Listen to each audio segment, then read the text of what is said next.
আসসালামু আলাইকুম। চ্যানেল এই সংবাদে সবাইকে আমন্ত্রণ জানাচ্ছি, আমি সোহেল ফাইসাল। বিস্তারিত সংবাদের শুরুতেই জানিয়ে দিচ্ছি ফ্রেশ প্রিমিয়াম টি সংবাদ শিরোনামগুলো। জাতিসংঘের সাধারণ পরিষদে ফিলিস্তিনকে পূর্ণ সদস্যপদ দেওয়ার প্রস্তাব পাস। প্রাণ বাঁচাতে রাফা ছেড়েছেন 1,10,000-এর বেশি ফিলিস্তিনি। প্রবীণ রাজনীতিক হায়দার আকবর খান রণ আর নেই। মুক্তিযুদ্ধের অন্যতম সংগঠককে হারিয়ে শোক রাজনৈতিক অঙ্গনে।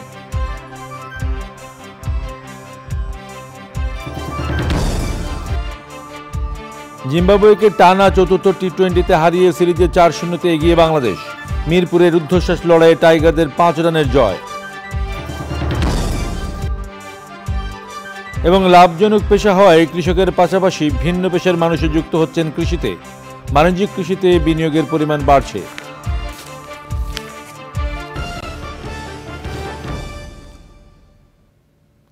প্রিয় দর্শক, সংবাদ শিরোনামগুলো জানাচ্ছিলাম। এখনকার এই সংবাদ আয়োজন একই সঙ্গে চ্যানেলের ইউটিউব চ্যানেলে এবং চ্যানেলের ওটিটি প্ল্যাটফর্ম আইস্ক্রিনে লাইভ স্ট্রিম হচ্ছে। এখন যাচ্ছি বিস্তারিত সংবাদে। ফিলিস্তিনকে জাতিসংঘের পূর্ণ সদস্যপদ দেওয়ার প্রস্তাব পাশ হয়েছে সাধারণ পরিষদে। প্রস্তাবের পক্ষে বাংলাদেশ সহ 143টি দেশ ভোট দিয়েছে।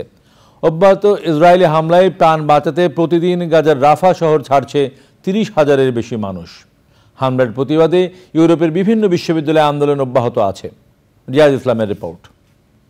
গত মাসে জাতিসংঘ নিরাপত্তা পরিষদে ফিলিস্তিনিদের সদস্যপদ দেওয়ার প্রস্তাবে ভেটো দিয়েছিল যুক্তরাষ্ট্র। সেই আবেদন নবায়ন করে পুনরায় জমা দেয় ফিলিস্তিনি কর্তৃপক্ষ। তার প্রেক্ষিতে শুক্রবার জাতিসংঘের সাধারণ পরিষদে ভোটাভুটি। 193টি সদস্য দেশের মধ্যে বাংলাদেশ সহ 143টি দেশ প্রস্তাবের পক্ষে ভোট দেয়। বিপুল ভোটের প্রস্তাব পাশ হওয়ায় ফিলিস্তিনিদের জাতিসংঘের পূর্ণ সদস্যপদ পাওয়ার দাবি আরও জোরালো হলো। প্রস্তাবের বিপক্ষে ভোট দিয়েছে যুক্তরাষ্ট্র, ইসরায়েল সহ 9টি দেশ এবং ভোট দেওয়া থেকে বিরত ছিল 25টি দেশ। মার্কিন প্রেসিডেন্ট জো বাইডেনের অস্ত্রের চালান বন্ধের হুঁশিয়ারির জবাবে ইসরায়েলের প্রধানমন্ত্রী বেনিয়ামিন নেতানিয়াহু বলেছেন, কেউ পাশে না থাকলে প্রয়োজনে একাই যুদ্ধ করবে ইসরায়েল। যুক্তরাষ্ট্রের হুমকি উপেক্ষা করে ইসরায়েলি বাহিনী গাজার রাফা অঞ্চলে নতুন করে বোমা বর্ষণ করেছে। জাতিসংঘ জানিয়েছে, হামলার কারণে শহরটি ছেড়ে গেছেন 1,10,000-এর বেশি মানুষ। গাজায় ইসরায়েলের হামলার বিরুদ্ধে শিক্ষার্থীদের বিক্ষোভ ছড়িয়ে পড়েছে ইউরোপ জুড়ে। নেদারল্যান্ডসের আমস্টারডাম বিশ্ববিদ্যালয়ের ক্যাম্পাসে শতাধিক বিক্ষোভকারীর উপর লাঠিচার্জ করেছে পুলিশ। গাজায় হামলার প্রতিবাদে ইয়েমেনের সানায় 20 লাখের বেশি মানুষ গণসমাবেশ করেছে। হামাসের কাছে বন্দী জিম্মিদের মুক্তির দাবিতে তেল আবিবে বিক্ষোভ করেছে জিম্মিদের স্বজনরা।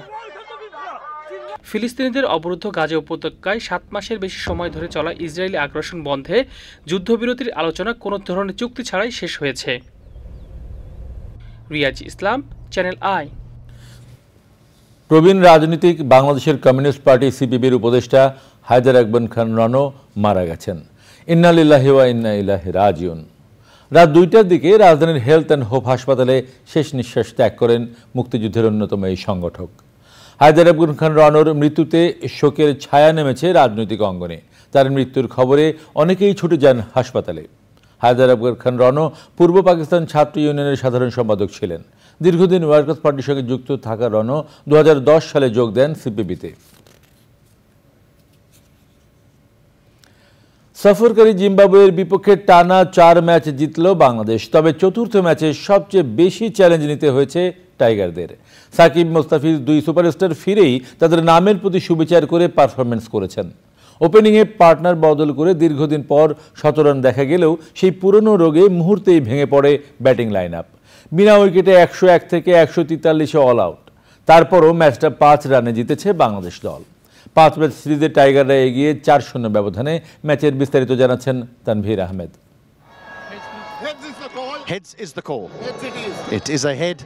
মিরপুরের হোম অফ ক্রিকেটে টস জিতলেন সিকান্দার রাজা।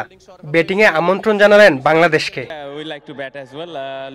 একাদশে 3 পরিবর্তন নিয়ে মাঠে নামেন অধিনায়ক নাজমুল হোসেন শান্ত। টানা ব্যর্থতার পর এ ম্যাচে একাদশে জায়গা হারিয়েছেন লিটন কুমার দাস।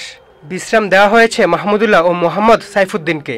ফিরেছেন সাকিব আল হাসান, সৌম্য সরকার ও মুস্তাফিজুর রহমান। ব্যাটিংয়ে নেমে তানজিদ তামিম ও সৌম্য সরকারের 101 রানের জুটিতে চমৎকার শুরু পায় লাল সবুজের দল। টি-20 ক্রিকেটে তৃতীয়বার 17 রানের জুটি গড়েছেন বাংলাদেশের ওপেনাররা। সিরিজের প্রথম ও নিজের অভিষেক ম্যাচে অপরাজিত ৬৭ রানের ইনিংসের পর এই ম্যাচে তানজিদ তামিম করলেন আরেকটি অর্ধশতক, করেছেন ৩৭ বলে ৫২ রান। জঙ্গুয়ের বলে আউট হওয়ার আগে সৌম্য সরকার করেছেন ৪১ রান। দুই ওপেনার আউট হওয়ার পর হুড়মুড়িয়ে ভেঙে পড়ে বাংলাদেশের ব্যাটিং লাইন আপ। ৪২ রানে ১০ উইকেট হারিয়ে ১৪৩ রানে গুটিয়ে যায় স্বাগতিকরা। সাকিবের ব্যাট থেকে আসে ১ রান। জবাবে ব্যাট করতে নামা জিম্বাবুয়ের ওপেনার ব্রায়ান বেনেটকে প্রথম ওভারে ফেরান তাসকিন আহমেদ। মারুমানিকে এলবিডব্লিউর ফাঁদে ফেলে আউট করেন সাকিব।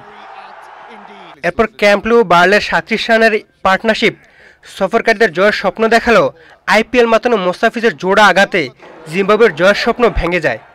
জিম্বাবুয়ে অল আউট হয় ১৩৮ রানে। সাকিব ব্যাটিংয়ে ভালো না করলেও বোলিংয়ে ছিলেন উজ্জ্বল। ৩৫ রান দিয়ে নিয়েছেন ৪ উইকেট আর ফিজ নিয়েছেন ৩ উইকেট। সিরিজের পঞ্চম ও শেষ টি-20 রোববার সকাল ১০টায় হোম অফ ক্রিকেটে। Tanvir Ahmed, sports desk, channel I. দলে ফিরেই নিজেদের নামের প্রতি সুবিচার করে দেখালেন ৩ তারকা সৌম্য সরকার, মোস্তাফিজুর রহমান ও সাকিব আল হাসান। সাকিব একাই নিয়েছেন ৪ উইকেট, মোস্তাফিজ ঠিক সময়ে জ্বলে উঠে হয়েছেন ম্যাচ সেরা। আর সৌম্য সরকার ওপেনিংয়ে নেমে ৩৪ বলে করেছেন ৪১ রান। সৌম্যর সাথে তানজিদ তামিমের ওপেনিং জুটিতে বাংলাদেশ পায় ১০১ রানের দারুণ এক পার্টনারশিপ।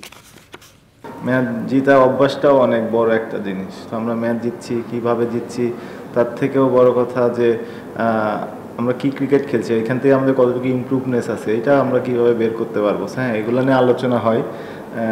অনেক সময় থাকে যে টিমের অনেক টাইপস প্ল্যান থাকে যে আমরা এইভাবে নেক্সট, যেহেতু সামনে বড় ওয়ার্ল্ড কাপ, সো অনেক টাইপসের প্ল্যান থাকে যে আমরা আজকে এরকম প্ল্যান খেলছি, নেক্সট ডে আরেকটা প্ল্যানে খেলছি, যে কোনটা আমাদের জন্য শ্যুট করে, সেটা যে আমরা বড় মেসেজে কাজে দেব। কৃষি অনেক লাভজনক পেশা হওয়ায় এখন কৃষকের পাশাপাশি ভিন্ন পেশার মানুষও যুক্ত হচ্ছেন কৃষিতে। এতে করে বাণিজ্যিক কৃষিতে বিনিয়োগের পরিমাণ দিনকে দিন বাড়ছে। এমনই এক উদ্যোক্তা পটুয়াখালী জেলার দশমিনার জামাল হোসেন। তিনি বড় পরিসরে মাছ চাষ আর সমন্বিত ফসল উৎপাদনে অল্পদিনেই পেয়েছেন দারুণ সাফল্যের সম্ভাবনা। বিস্তারিত জানাচ্ছেন শাইখ সিরাজ। উপকূল অঞ্চলের অনেক খাল ভরাট হয়ে যাওয়ায় শুষ্ক মরশুমে কৃষক সেচের অভাবে ধান আবাদ করতে পারছে না। বাড়ছে মাটির লবণাক্ততা, তাই অনেকে বিকল্প পেশা খুঁজে নিয়েছেন, অনেকে খুঁজছেন বিকল্প কৃষির। উদ্যোক্তা জামাল হোসেন তেমনই একজন। এই এলাকা পিছিয়ে পড়া এলাকা, আমাদের একটা ফসল হয়, বছরে ২-৩টা ফসল হয় না স্যার। তা যেহেতু আমাদের ২-৩টা ফসল হয় না, এক জমিনে তো আমাদের এক ফসল তো আমাদের পোষাবে না স্যার। এই জন্য নতুন কি করা যায়, এই পুকুরে মাছ, এই এদিকে ড্রাগন, টোটাল শাক সবজি যা করা যায় স্যার। উদ্যোক্তা বিনিয়োগের আগে ভেবেচিন্তে নিয়েছেন অনেক কিছু। বড় পরিসরে মাছ চাষে জামাল হোসেনের রয়েছে দীর্ঘমেয়াদী বড় পরিকল্পনা। এখানে ২৫,০০০ মাছ ফেলাইছি স্যার। তা আলহামদুলিল্লাহ এই ১.৫ বছরের মাথায় যেটি আমি ১ কেজি ফেলাইছি, এটার ওজন 7 কেজি প্লাস হয়ে গেছে। আমি এটা ৫ বছর কন্টিনিউ করতে চাই। যেহেতু আমার ৫ বছরে যদি আমার গড় ওজন ২৫,০০০-এর ৫ কেজি করে আসে, তার প্রাইস হিসাব করলে যদি ৫০০ আসে তাতে ৫ কোটি টাকা আসবে স্যার। মাছ চাষের পাশাপাশি জামাল হোসেন স্বপ্ন দেখছেন কৃষির বহুমুখী উৎপাদনের। এই ২০ একর জলায়তনের পাড় জুড়ে করেছেন বিভিন্ন সবজি ফসলের চাষ। পাড়গুলা তো স্যার আমি এবছর তো এই টমেটো দিয়েছি, আর অন্য ফল আছে, মরিচ আছে, আমার পেঁয়াজ, রসুন, আমি টুকটাক সবই, আমি আমার আম গাছ আছে। হ্যাঁ, আমি এরপরে টোটাল পারি আমি স্যার ড্রাগনের আমি চাষটা করতে চাই। ড্রাগনে হয় কি স্যার, কোনো পাতা নাই গাছে, ওর খরচটাও কম, ক্ষতিটাও কম। এই উদ্যোগ এখন এই এলাকার অনেকের অনুপ্রেরণা। একসময় উপকূলীয় এই অঞ্চলগুলোতে এক ফসলি আবাদের উপরে নির্ভরশীল থাকা পরিবারগুলো দিন দিন পিছাচ্ছিল। সেই জায়গা থেকে উদ্যোক্তাদের হাত ধরে, তরুণ উদ্যোক্তাদের হাত ধরে নতুন ফসল এবং কৃষি বাণিজ্যিকায়নের এই প্রযুক্তিকে মাথায় নিয়ে এগিয়ে এসছে কিছু তরুণ। তার একজন হচ্ছেন জামাল উদ্দিন। তার এই খামারটি স্থানীয় পর্যায়ে সারা জাগিয়েছে যেমন, এবং সম্প্রসারণ ঘটাবে আগামীতে, কোনো সন্দেহ নেই। পটুয়াখালীর 10 মিনার লক্ষ্মীপুর থেকে শাইখ সিরাজ, চ্যানেল আই। এ নিয়ে বিস্তারিত সংবাদে আবার আমন্ত্রণ। এবার নিটল টাটা কৃষি সংবাদ।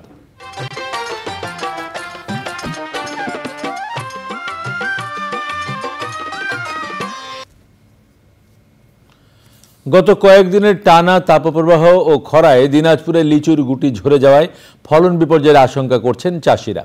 অনাবৃষ্টি ও অব্যাহত তাপপ্রবাহে বেশিরভাগ গুটি নষ্ট হয়ে গেছে। নানা কীটনাশক প্রয়োগ করেও সুফল পাননি চাষিরা। দিনাজপুর থেকে শাহ আলম শাহীর পাঠানো তথ্য ভিডিওচিত্রে সুদীপ্তা মাহমুদের রিপোর্ট।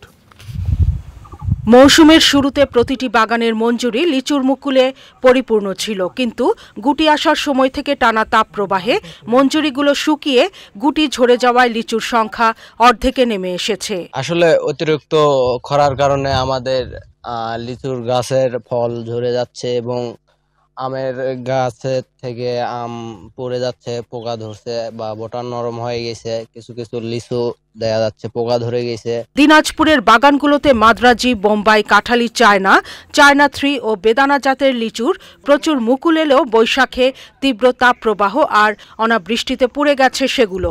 লিচু আমাদের এবার প্রচুর মুকুল আইছে, পানি না হওয়ার কারণে মুকুলগুলা ঝরে যায়। লিচু সেই তুলনায় আমাদের লিচু কম ধরেছে এবং আমাদের কৃষকের এবারে লস হবে। লিচুর গুটি রক্ষায় বাগানে নিয়মিত সেচ ও গাছে পরিমিত ঔষধ প্রয়োগ করতে চাষিদের পরামর্শ দিয়েছে কৃষি বিভাগ।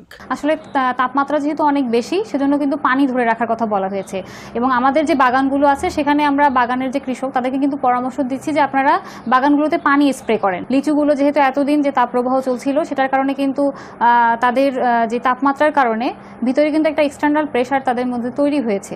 তো এটা থেকে আমাদেরকে মিনিমাইজ করার জন্য আমরা ওই যে পানির যে পরামর্শটা দিচ্ছি, সঙ্গে সঙ্গে বোরন, সলুবল বোরন, একটা লিকুইড বোরন পাওয়া যায়, সেটা কিন্তু স্প্রে করার আমরা পরামর্শ দিচ্ছি যাতে ফলটা ফেটে না যায়। দিনাজপুরে এবার 5500 হেক্টর জমিতে লিচুর বাগান করা হয়েছে। Sudipta Mahmud, channel I. এবারে প্রকৃতি সংবাদ।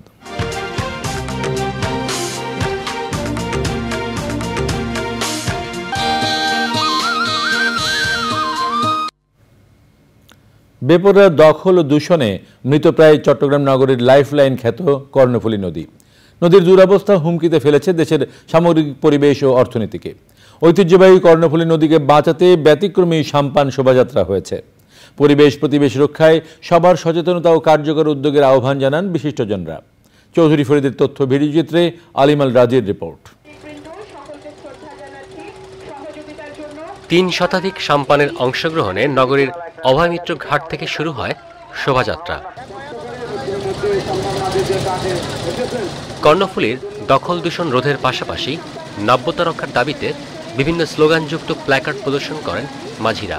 এই চট্টগ্রামের কে বাঁচানোর জন্য, এই চট্টগ্রামের সৌন্দর্য রক্ষার জন্য মাননীয় প্রধানমন্ত্রী আন্তরিকভাবে চেষ্টা করবেন এই দখল উচ্ছেদ করার জন্য। ভূমিদস্যু এবং দূষণকারী তাদেরকে আইনের আওতায় এনে তাদেরকে শাস্তির ব্যবস্থা যদি আমরা করতে পারি, ইনশাআল্লাহ এই কর্ণফুলী আমাদের প্রাণ, চট্টগ্রামের প্রাণ। এই কর্ণফুলী রক্ষা হলে আমরা চট্টগ্রাম রক্ষা হবে এবং চট্টগ্রাম বাঁচবে। কর্ণফুলীর ন্যায্যতা যাতে থাকে, নদী বন্দরটা যেন সচল থাকে, যাতে আমাদের দেশের অর্থনীতি চাঙ্গা হয়। বর্জ্য পলিথিন অনেক বেশি, আমাদের কিন্তু সরকার কিন্তু আমরা কাজ করে যাচ্ছে, কিন্তু বাট আমাদেরকে কিন্তু সচেতন হতে হবে, আন্দোলন করতে হবে। রাজনীতিবিদরা যদি একত্রিত হয় তাহলে আন্দোলন সফল হবে। জনগণ আছে, মুক্তিযুদ্ধের এটার সাথে 100% আছে। কর্ণফুলী নদী রক্ষা নাগরিকের নৈতিক দায়িত্ব উল্লেখ করে দখল উচ্ছেদে প্রশাসনের কঠোর পদক্ষেপের দাবি জানান আয়োজকরা। আমাদের মূল দাবি হচ্ছে কর্ণফুলীর 2181টি স্থাপনা, যেটা মহামান্য হাইকোর্ট সুনির্দিষ্ট করে দিয়েছে এবং ভূমি মন্ত্রণালয়ের গেজেট নোটিফিকেশনে প্রকাশিত আছে, সেই অবৈধ স্থাপনা উচ্ছেদ করে সার্বক্ষণিক একটি প্রশাসনিক টিম দিয়ে এই উচ্ছেদকৃত জায়গা যাতে আর কেউ দখল করতে না পারে সেই ব্যবস্থা করা। কর্ণফুলী যেভাবে ভরাট হয়ে যাচ্ছে, দূষণ হয়ে যাচ্ছে, এটা আমাদের জন্য অত্যন্ত দুঃখ এবং বেদনার। দীর্ঘ সময় ধরে চ্যানেল আই এবং কর্ণফুলী নদী দূষণ প্রতিরোধ কমিটি সহ নাগরিক সমাজ বিভিন্নভাবে আমরা আন্দোলন করে আসছি কর্ণফুলীকে বাঁচানোর জন্য। আবেদন থাকবে, আপনারা খুব দ্রুত কর্ণফুলীকে বাঁচান, কর্ণফুলীকে রক্ষা করেন। কর্ণফুলী বাঁচলে বাংলাদেশ বাঁচবে। পরিবেশ রক্ষায় সামাজিক আন্দোলন ব্যর্থ হলে শুধু চট্টগ্রাম নয়, পুরো জাতি ক্ষতিগ্রস্ত হবে। কর্ণফুলী যারা ব্যবহার করছেন তারা আরও বেশি সতর্ক হবেন, কারণ প্রথম ভিকটিম কিন্তু হবেন কর্ণফুলীর দুপারে যারা বাস করছেন এবং দ্বিতীয় ভিকটিম হব আমরা সবাই, বাংলাদেশের সকল মানুষ। তা আমরা আশা করছি আমাদের ভবিষ্যতের জন্য, আমাদের জীবনের জন্য, আমাদের ভবিষ্যৎ প্রজন্মের জন্য এবং এই পৃথিবী থেকে বাঁচিয়ে রাখার জন্য, বাংলাদেশকে বাঁচিয়ে রাখার জন্য অবশ্যই কর্ণফুলীকে বাঁচিয়ে রাখার যে আন্দোলন, সেই আন্দোলনে সবাই সামিল হবেন বলে আমি বিশ্বাস করি। কর্ণফুলী নদী রক্ষায় অবিলম্বে কার্যকরী উদ্যোগ নেওয়ার দাবি জানিয়েছেন সাধারণ মানুষ সহ পরিবেশবাদী বিভিন্ন সংগঠন। আলিমাল রাজি, প্রকৃতি ও জীবন ডেস্ক, চ্যানেল আই। এবারে খেলার খবর।